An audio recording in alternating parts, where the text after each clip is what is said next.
Anak laki-laki itu belajar 3 hal paling tidak kepada ayahnya. Yang pertama, empati.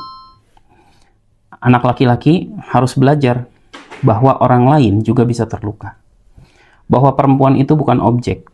Perempuan itu bukan objek pelampiasan emosi. Bukan sesuatu yang bisa dikendalikan sesuka hati. Penelitian menunjukkan kehangatan dan keterlibatan ayah itu berkaitan dengan kesehatan emosional yang lebih baik dan lebih sedikit masalah perilaku kepada anak. Jika empati tidak muncul, maka yang muncul adalah kekejaman. Yang kedua, pengendalian diri. Anak laki-laki itu harus melihat ayah yang marah tanpa brutal. Melihat ayah kecewa tapi tidak menghancurkan.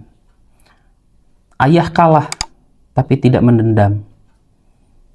Karena anak laki-laki itu belajar menjadi seorang laki-laki kepada laki-laki lagi.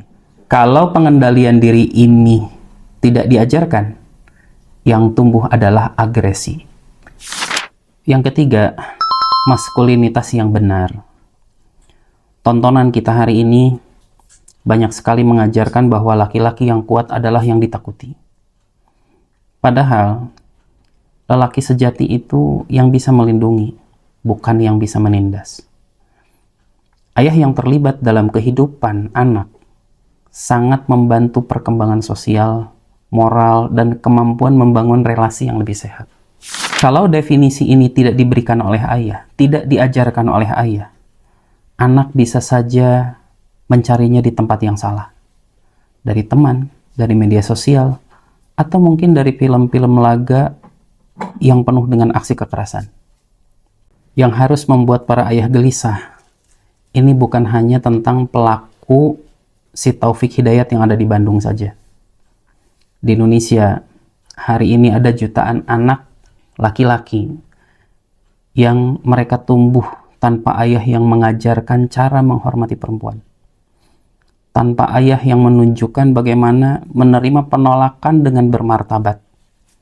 Tanpa ayah yang mengajarkan bahwa kekuatan digunakan untuk melindungi bukan melukai.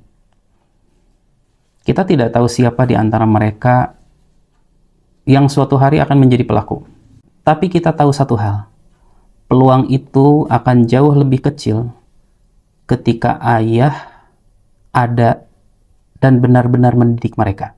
Khususnya ketika ayah memperlakukan istri dan anak perempuannya. Itu akan menjadi role model bagi mereka. Karena pembahasan ini bukan sekedar tentang melindungi anak perempuan dari laki-laki psikopat. Ini tentang memastikan anak-anak laki-laki kita tidak tumbuh menjadi monster yang memangsa orang lain. Ayah punya 2 pilihan. Mendidiknya menjadi laki-laki yang melindungi atau membiarkannya tumbuh sendiri.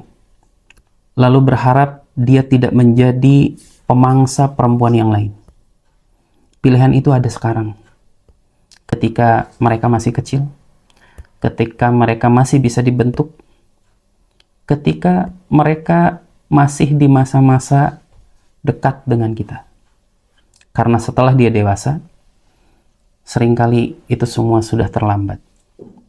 Sampai jumpa besok hari. Wassalamualaikum warahmatullahi wabarakatuh.